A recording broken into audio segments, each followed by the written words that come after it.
दोस्तों, आज की इस भाग दौड़ की लाइफ में आज जो मनुष्य है अपने आप को वर्तमान में जीना बिल्कुल भूल गया है। बुद्ध कहते हैं कि आप अतीत की चिंता मत करो, भविष्य की भी चिंता मत करो, वर्तमान में ही जिए, क्योंकि यदि आप वर्तमान में जीते हैं तो आपका स्वास्थ्य बहुत ही अच्छा होगा। तो आइए इसको इस कहानी के माध्यम से आज हम जानते हैं। दोस्तों, एक बहुत ही धनी व्यक्ति था जो ऊंची पहाड़ी पर चढ़ गया और वहां पे रो रहा था, बिलख रहा था, और वहां से कई लोग गुजर भी रहे थे, आ रहे थे और जा भी रहे थे, लेकिन उस समय कोई उसको ध्यान नहीं दिया। और उस रास्ते से बुद्ध भी जा रहे थे, तो वो जो है उस व्यक्ति की तरफ देखा और सोचा और उससे बातें की। बुद्ध उस व्यक्ति से पूछते हैं कि तुम इतना रो क्यों रहे हो। तो वो व्यक्ति कहता है कि ये मेरा जीवन है, मैं इस जीवन को चाहे जो करूं। फिर बुद्ध कहते हैं, यदि आपको अपनी जान लेनी ही है तो यहाँ पे बैठ करके रो क्यों रहे हो। ऐसा बुद्ध ने उस व्यक्ति से प्रश्न किया और वो व्यक्ति क्रोधित हो जाता है। बुद्ध कहते हैं, क्या तुम सब कुछ छोड़ के आए हो? यदि छोड़ के आए हो तो फिर ये बोझ जो है अपने सर पर लेकर के क्यों घूम रहे हो? बुद्ध कहते हैं कि तुम्हारी सांसें भी सही तरीके से नहीं चल रही हैं। यदि कोई व्यक्ति पूर्ण रूप से खाली होता है तो वो ऐसा नहीं करता है। इसका मतलब ये होता है कि अभी तुम सब चीज छोड़ करके नहीं आए हो। और वो व्यक्ति ये बात सुन करके फूट फूट कर बहुत तेजी से रोने लगता है। फिर बुद्ध उसको, क्या तूने कभी अपने अंदर की ओर झांकने की कोशिश की है या अपने आप को देखा है और अपने अंदर इतना सारा बोझ लेकर के इन दो कंधों पर क्यों ढो रहे हो? और इन सब बोझों को कब तक तुम ढोते रहोगे? इन बोझों को जो है यहीं पर उतार दो। बुद्ध कहते हैं कि तुम कब तक इन बोझों के तले दबे रहोगे? और ये सारी बातें सुनने के बाद वो व्यक्ति जो है बुद्ध के चरणों में गिर जाता है। और वो व्यक्ति जो है बुद्ध से कहता है कि यहाँ पर कितने लोग आए, कितने लोग यहाँ से गए, लेकिन मुझे किसी ने ये शब्द ऐसा नहीं कहा, हे गुरुवर, हे क्या आप मेरी इस समस्या का समाधान कर सकते हैं? बुद्ध कहते हैं कि समस्या कहाँ है? वो कहता है व्यक्ति कि मेरे घर पर है। बुद्ध कहते हैं कि नहीं नहीं, वो समस्या तुम्हारे घर पर नहीं है, बल्कि वो समस्या तुम्हारे अंदर है। जब तक तुम उस समस्या का समाधान नहीं करोगे तब तक तुम्हें हर जगह ही समस्या तुम्हें दिखाई पड़ती रहेगी। बुद्ध कहते हैं कि यदि ये समस्या तुम्हारे घर पर थी तो तुम इस चोटी पर क्या कर रहे हो? और वो व्यक्ति कहता है कि हे गुरुवर, मैं आपकी बातों को समझ पा रहा हूँ। वो व्यक्ति कहता है कि मेरी तो किस्मत ही खराब है।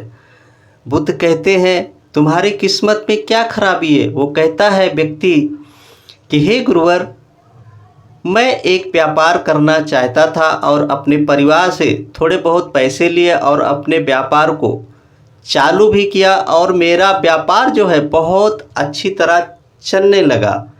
लेकिन कुछ समय पश्चात मेरा व्यापार धीरे धीरे नुकसान की ओर बढ़ने लगा और एक समय ऐसे आया कि मेरा व्यापार एकदम नष्ट हो गया और मेरे घर के लोग भी मुझे दोष देने लगे, जो कि ये सब काम मैं उनके लिए ही कर रहा था। हे गुरुवर, मेरे साथ ही मेरा एक मित्र है जो वो भी मेरे साथ ही व्यापार को चालू किया था और उसका व्यापार बहुत अच्छा चल रहा है। और वो मेरा मित्र जब भी मेरे घर पे आता था तो यही बातें कहता था कि मैं अपने बिजनेस को, अपने व्यापार को इतनी ऊंचाइयों तक लेके गया और अपने दम पर ही मैंने सारे काम किए। तो मेरे घर वाले कहते थे, देख अपने उस मित्र को देख और उससे कुछ सीख। लेकिन नहीं, ये अंदर अंदर ईर्ष्या करने लगा। बुद्ध कहते हैं कि क्या तुम्हें पता है कि तुम्हारे घर वो मित्र क्यों आता था? तो व्यक्ति कहता है, हाँ गुरुवर, मुझे पता है, क्योंकि वो मुझे मेरे घर के सामने ही मुझे नीचा दिखाना चाहता है और वो ये चाहता था कि मैं उसकी तरक्की देखकर अपने परिवार के सामने सदा दुखी रहूं, और मुझे ऐसा ही होने लगा।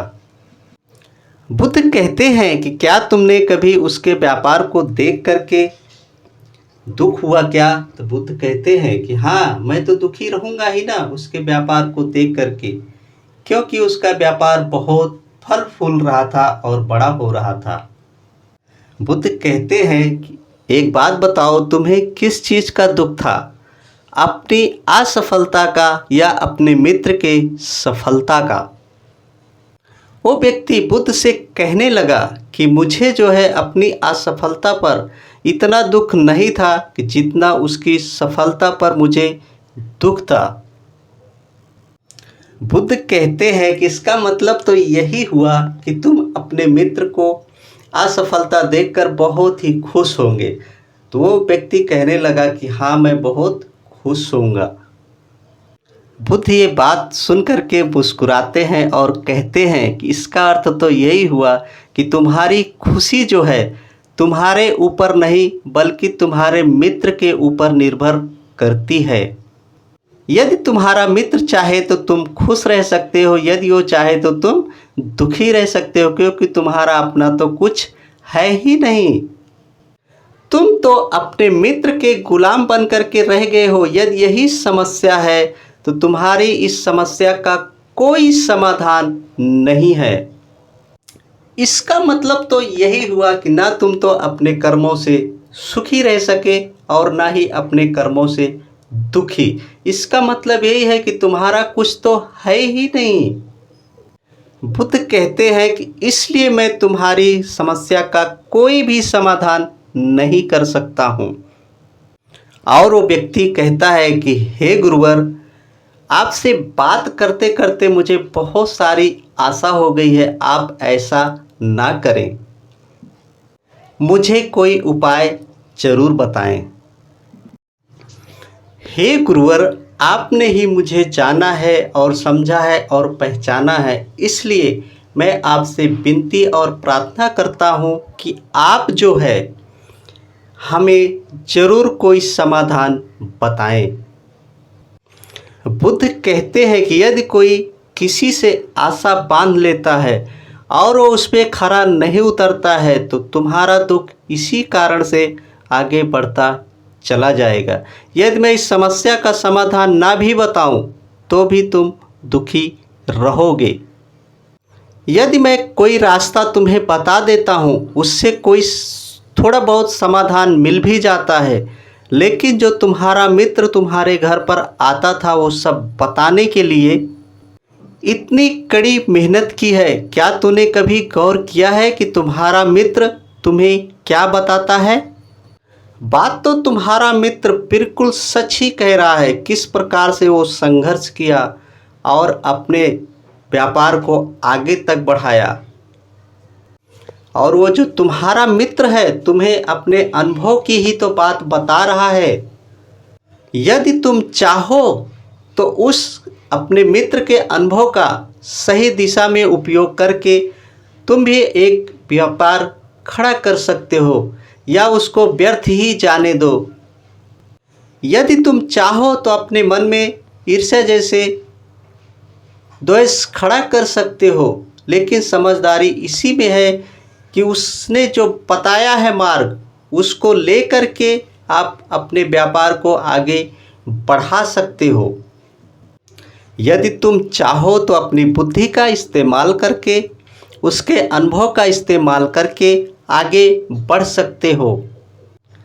तुम्हें तो अपने मित्र के ऊपर खुश होना चाहिए कि जो तुम्हें अनुभव चाहिए वो तुम्हारे घर पर चल करके आ रहा है और उसके अनुभव का उपयोग करके अपने व्यापार को खड़ा कर सकते हो।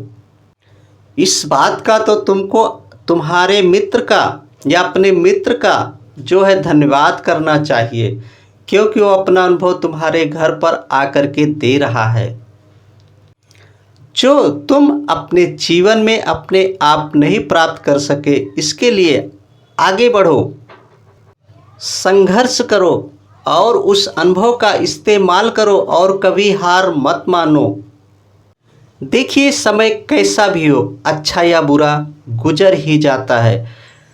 तुम क्या देख रहे हो उस समय सबसे ज़्यादा ज़रूरी वो होता है, और इन दोनों के बीच में तुम्हारा जीवित रहना बहुत ही आवश्यक है। देखिए, जब समय अच्छा होता है तो आप अपने व्यापार को बहुत ऊंचाई तक लेके जाते हो, लेकिन यही मित्र आपको उस समय जब आप ऊंचाई पर होंगे तो आएंगे, कुछ बातें ऐसी कहेंगे कि तुम उसमें उलझ कर रह जाओ। लेकिन आप उस समय अपनी बुद्धि का इस्तेमाल करो, तर्क करो और अपने व्यापार को और आगे तक लेके जाओ और उनकी बातों पर ध्यान मत दो, क्योंकि उस समय वो आपको सुखी नहीं बल्कि आपको दुखी करने के लिए आएंगे। इसलिए अपने जीवन पर गौर करो, क्योंकि आपका जीवन कौन चला रहा है, आपके मित्र या आपके सगे संबंधी या आपके अड़ोस और पड़ोस में रहने वाले लोग। यदि आपने इन बातों को ध्यान दे करके देखेंगे तो आपको पता चलेगा कि आपका जीवन कौन चला रहा है। बुद्ध कहते हैं कि यदि तुम सब कुछ समझोगे कि अपने लिए कर रहे हो तो निश्चित ही जीवन में सुख के साथ रहोगे। यदि तुम समझोगे कि किसी और के लिए कर रहे हो तो निश्चित ही आप दुखी रहेंगे। बस दोस्तों, आज के लिए इतना ही है। इस कहानी से आपने क्या सीखा, कमेंट बॉक्स में लिख करके ज़रूर बताएं। यदि आपको पसंद आया है तो इसे शेयर करें अपने दोस्तों के साथ। फिर मिलेंगे किसी और विषय के लेके फिर मिलेंगे दोस्तों किसी और विषय को लेकर के। नमो बुद्धाय, जय भारत, वंदे मातरम।